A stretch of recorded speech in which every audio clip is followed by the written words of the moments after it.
ఈ 2 సంవత్సరాలు మొన్న జూన్ 11కి 2 ఇయర్స్ కంప్లీట్ అయిపోయింది. ఈ 2 సంవత్సరాల్లో ఫుల్ ప్లెజెడ్ గా కూటమి పరిపాలన మీరేమనుకుంటున్నారు? ఇది లాస్ట్ 5 ఇయర్స్ ఆల్మోస్ట్ అన్నీ కూడా ఒక్క కూడా పనులు జరగల. ఎందుకంటే ఉదాహరణకి కొత్తపట్నం మండలంలో అన్ని పనులు చేసాం. చేసిన తర్వాత అక్కడ ఎంఆర్ఓ ఆఫీస్ ఎదురు నుంచి పల్లిపాలెం వరకు ఆ రోడ్డు 2 కిలోమీటర్లు ఆగింది. అదేవిధంగా మోటిమాల నుంచి ఉన్నమాల దాకా ఆ 2 కిలోమీటర్లు ఆగింది. ఇక్కడ క్విజ్ కాలేజీ దగ్గర, క్విజ్ కాలేజీ ముందు నుంచి భగీరథ ఫ్యాక్టరీ దగ్గర అక్కడ ఒక 2 కిలోమీటర్లు ఆగింది. ఇవి కూడా చేయలే. అవన్నీ కూడా దాదాపు అన్నీ చేసేసాము.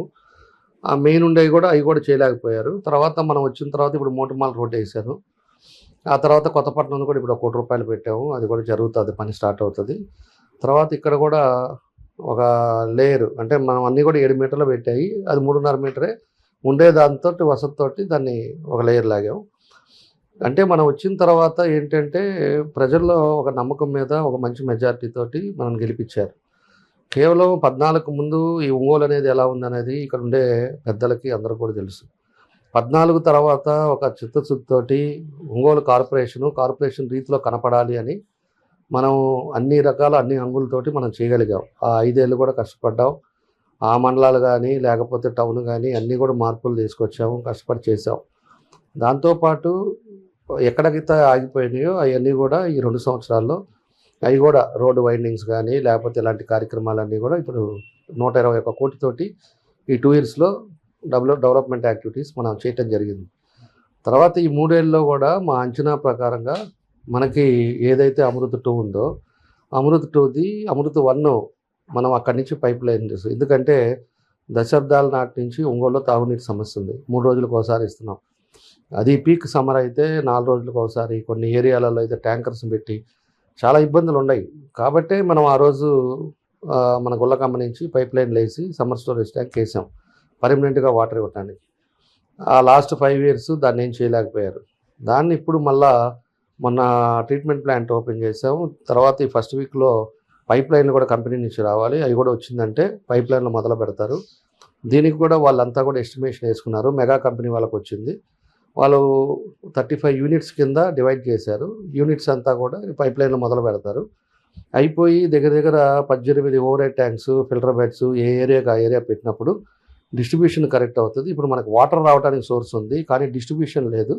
ఆ డిస్ట్రిబ్యూషన్కి ఈ పైప్ లైన్లు అయిపోయినాయి అంటే ఎప్పుడో 40 ఏళ్ల క్రితం వేసిన 1.5 ఇంచ్ పైపులు అన్నీ కూడా మార్చి ఒక దగ్గర 3 ఇంచులు, ఒక దగ్గర 4 ఇంచులు, ఒక దగ్గర 5 ఇంచులు వాళ్ళ డిజైన్ ప్రకారంగా పని మొదలు పెడుతున్నాం. దానికి వాళ్ళ టార్గెట్ 18 మంత్స్ అయినా కూడా ఒక 20 మంత్స్ వేసుకున్నాం. ఈ 20 మంత్స్లో కానీ పైప్ లైన్లు అయిపోయి ఓవర్ హెడ్ ట్యాంక్స్ అయిపోయిందంటే ఖచ్చితంగా ఒంగోలులో ఇంకా మంచినీళ్ళ సమస్య అనేది పూర్తిగా పోతుంది.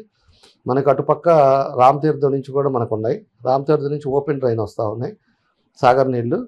ఇప్పుడు గుల్లకమ్మ నుంచి పైప్ లైన్ వేసుకున్నాం కాబట్టి లో లెవెల్లో మనకి ఎప్పుడు ఎటు కావాలన్నా కూడా వాటర్ తీసుకోవడానికి సోర్స్ ఉంది. కాబట్టి డిస్ట్రిబ్యూషన్ కరెక్ట్గా అయిపోతే ప్రతి ఏరియాకు కూడా మంచినీళ్ళు అనేది ఇంకా కంటిన్యూగా ఎవ్రీడే వాటర్ ఇచ్చే కార్యక్రమం కూడా ఈ టర్మ్లో అది జరుగుతుందని చెప్పి కూడా నేను తెలియజేస్తా ఉన్నా. ఎప్పటి నుంచో నేను చెప్తానే వచ్చా. దానికి కూడా ఈరోజు 428 కోట్లతోటి అమృత్ 2 మొదలుపెట్టాం. అంతకుముందు 196 కోట్లతోటి పైప్ లైన్లు, కొన్ని ఫిల్టర్ బెడ్ అవన్నీ కూడా చేయడం జరిగింది. కాబట్టి ఏదున్నా కూడా డ్రింకింగ్ వాటర్ సమస్య అనేది పూర్తిగా పోద్ది అనేది నేను నమ్ముతా ఉన్నా. ఎందుకంటే టెండర్లు కూడా అయిపోయి పని మొదలు పెడుతున్నారు కాబట్టి. రెండవది వచ్చేసి పోతురాజు కాలువ, నల్లగాలువ డ్రైనేజ్ సిస్టమ్ మన ఒంగోలుకు కూడా మేజర్. అది మొన్న మాట్లాడినప్పుడు కూడా ముఖ్యమంత్రితో మాట్లాడాను. ఎందుకంటే ఆ టైంలో కూడా నేను శాంక్షన్ చేయించా. ఎమ్మడబడి 89 కోట్లు అప్పుడు శాంక్షన్ చేస్తే ఒంగోలులో ప్రజలందరూ కూడా తెలుసు. దాన్ని ఒక కాంట్రాక్టర్కి ఇచ్చి 40 కోట్లు తినేశారు.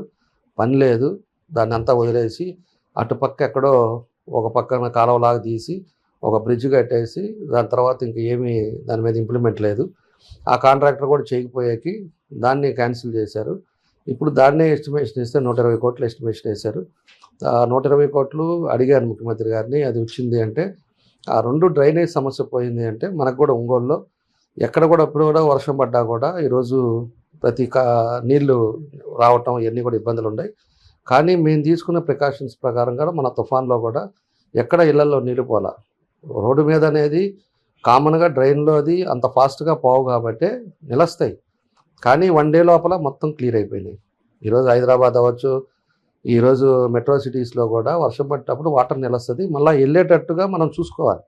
ఎక్కడ ఇళ్లలో పోవాలా, మన తుఫాన్ అంత పెద్దది పడ్డా కూడా మన ఊళ్ళో అందరూ కూడా చూశారు. కాబట్టి దాన్ని కూడా దాన్ని కరెక్ట్గా చేస్తూ ఉన్నాం. అదేవిధంగా మెయిన్ డ్రైన్స్ కూడా పెద్ద పెద్ద డ్రైన్స్ కూడా పాతవి ఉండేవన్నీ కూడా పెద్ద డ్రైన్స్ మీద కాన్సన్ట్రేట్ చేసి డ్రైన్స్ కూడా అన్నీ కడతా ఉన్నాం, మీరంతా చూస్తున్నారు. దాంతోపాటు ఇంకా మనకి మంగమూరు రోడ్డు కానీ, అదేవిధంగా శ్రీనివాస్ థియేటర్ రోడ్డు కానీ, అదేవిధంగా ట్రంక్ రోడ్డు కానీ, కొత్తపట్నం రోడ్డు, ఈ 4 రోడ్లు టార్గెట్ పెట్టుకున్నాం. ఈ 4 రోడ్లు కూడా ఈ టర్మ్లో 100% అది కంప్లీట్ చేస్తాం. అది కంప్లీట్ చేసి డబల్ రోడ్డు సెంట్రల్ లైటింగ్ తోటి దాన్ని ఏదైతే మనం అనుకున్నామో దాన్ని కంప్లీట్ చేస్తాం. ఈ వీక్లో నుంచే మంగమూరు రోడ్డు కూడా నోటీసులు మనకుండే 100 ఫీట్ రోడ్డుకి ఎవరన్నా ఆక్యుపై చేసుకున్న వాళ్ళకి కూడా నోటీసులు ఇవ్వడం కూడా జరుగుతుంది. ఆరోగ్యమే మహాభాగ్యం అంటారు, కానీ ఆరోగ్యాన్ని నమ్మకంగా కాపాడే స్థానం ఎక్కడ? ఇది ఒంగోలులో మీకు దగ్గరగా మన Venkataramana nursing home private limited, caring your life 54 ఏళ్ల విశ్వాసంతో ఇది ఒక హాస్పిటల్ కాదు, ఇది ఒక విశ్వాసం. 3 తరాలుగా వేలాది కుటుంబాలను ఆరోగ్యంగా నిలిపిన ఆదరణ. మా నిపుణుల వైద్య బృందం మా దగ్గర అనుభవం కలిగిన బృందంలో అందించే సేవలు neuro surgery, general medicine, diabetes, pulmonologist, general surgery, ophthalmology, urology, orthopaedic, ENT, paediatrics, dental surgery, anaesthesiology, gynaecology, cardiology, emergency మరియు క్రిటికల్ కేర్. ఒంగోలులో ఆరోగ్యానికి ఒక కొత్త శకం ప్రారంభమవుతుంది. వెంకటరమణ ఐ హాస్పిటల్ ప్రారంభించబడింది. కంటి ఆరోగ్యానికి ప్రత్యేక పరిష్కారంగా ప్రభుత్వ ఉద్యోగులు, రిటైర్డ్ ఉద్యోగులు మరియు వారి కుటుంబ సభ్యుల కోసం ఈహెచ్ఎస్ ద్వారా వైద్యం, క్యాష్లెస్ సేవలు, Medi Assist, Star, GHPL, Aditya Birla, Bajaj Allianz మరియు ఇతర ప్రముఖ హెల్త్ స్కీమ్లు అందుబాటులో ఉన్నాయి. ఆరోగ్యశ్రీ, డాక్టర్ ఎన్టీఆర్ వైద్య సేవా నిధి అందుబాటులో ఉన్నాయి. చిరునామా ఆర్టీసీ బస్టాండ్ ఎదురుగా, Kurnool road, Ongole. Phone number 08592282623, cell number 9100679099. Eye hospital number 9866484770. Website www.venkatramananursinghome.com. Facebook www.facebook.com/pkrnh. Venkataramana nursing home, 3 తరాల విశ్వాసం, నూతనతతో కూడిన సేవ. మేము కేవలం చికిత్స చేయము, మేము శ్రద్ధ వహిస్తాం, పరిరక్షిస్తాం. సేవ చేయడం మాకు ధ్యేయం.